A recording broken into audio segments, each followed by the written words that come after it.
So welcome back to the shop, friends. So today I thought I'd share with you the correct method for soldering wires. Soldering, of course, in my opinion, is the best way to connect wires.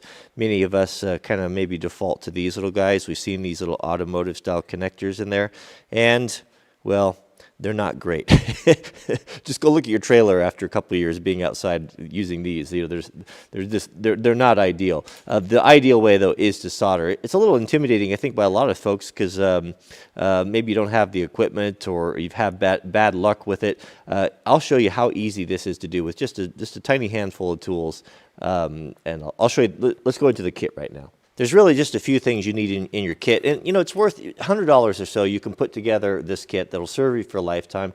You'll be able to repair electronics and different things that oftentimes we just throw it away because it's not worth the trouble of trying to find someone to fix it, you know, little things that come loose. I think it's worth it. So yeah, just get yourself a soldering gun. You don't have to get anything fancy. Just these Wellers are good. They're probably in the, I don't know, $40 range, not very much. You want some rosin paste flux.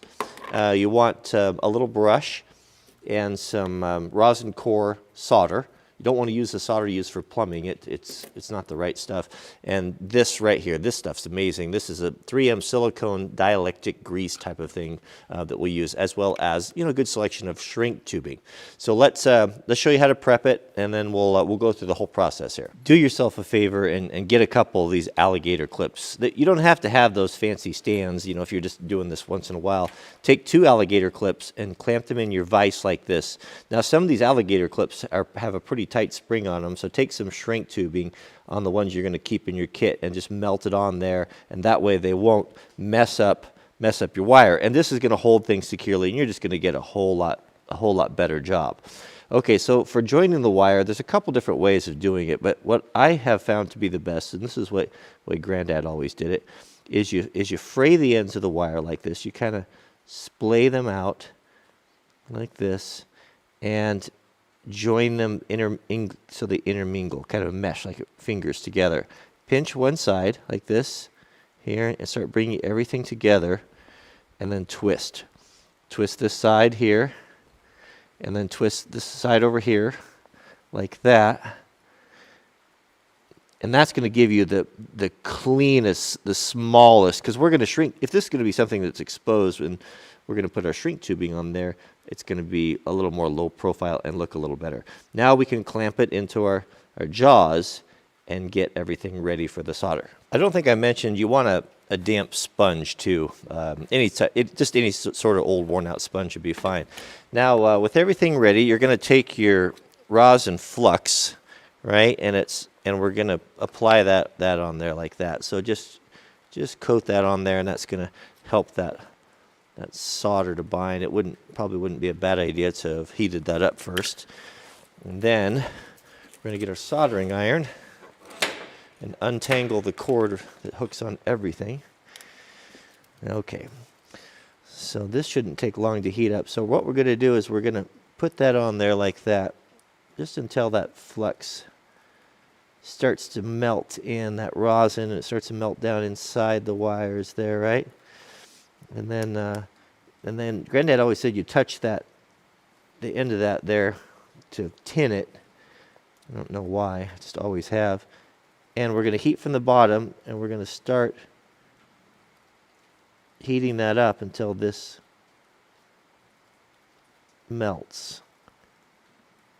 Now we don't want to touch the solder to the iron. Oh, that took a long time to heat up there. There we go. Now it's sucking in there just like that. We don't put so much on there that it's going to you know, drip off. And don't try to dribble it on there. I could probably use a little bit more right there. There we go. That's all. That solder joint looks pretty good. Now remember, this is marginal advice, so take it for what it's worth. Now we want to waterproof this. This is where we're going to use the 3M silicone paste. Having this in your shop, anytime you put together electrical connectors or anything like that, is so good. It's so good. And we'll just put a little bit of that on there like that. And then, now we're going to do our shrink tubing. Now I'm going to use a piece of clear shrink tubing just so you can kind of see what's going on and what a great connection that this is.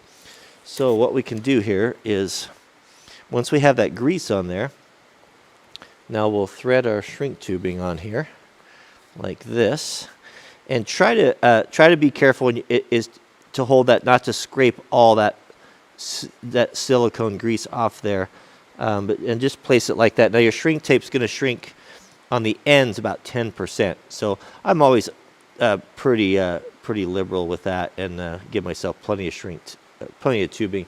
Now you can use I'm going to use a heat gun. You don't have to use a heat gun. You can use a lighter. You can use a torch.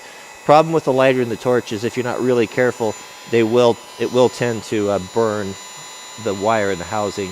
Start from the middle. You're going to start from the very middle, and you'll see that that's starting to shrink right there. And then work to the outside edges.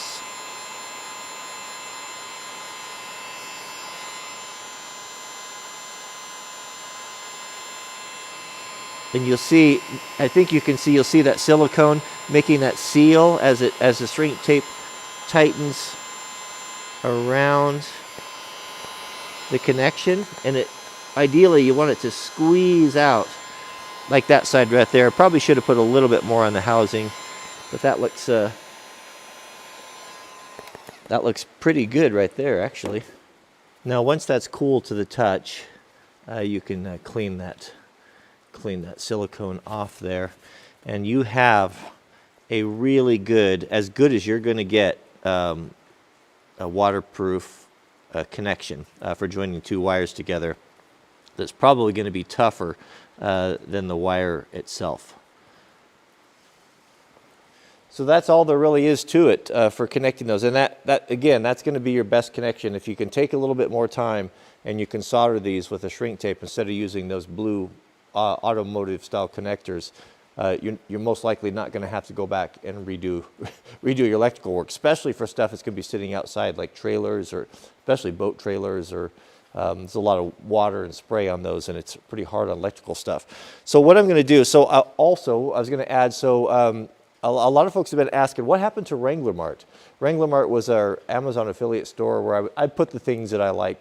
People often ask, what do you recommend? What do you like for, what's that shirt, or what pocket knife you like, or what camera equipment you're using, and then they shut down the stores. Well, we've got a new one now. They've started a new program, and I will put a link to that down in the subject heading. It's at the WranglerMart.com will go over there. I'm forwarding those addresses. What I'll do is, because I know I'll get a lot of questions about this, I'll do affiliate links. Affiliate links are a way for us to support the channel. If you buy something on Amazon that I feature in the video, we get a small percentage from that, and it helps us to fund the channel.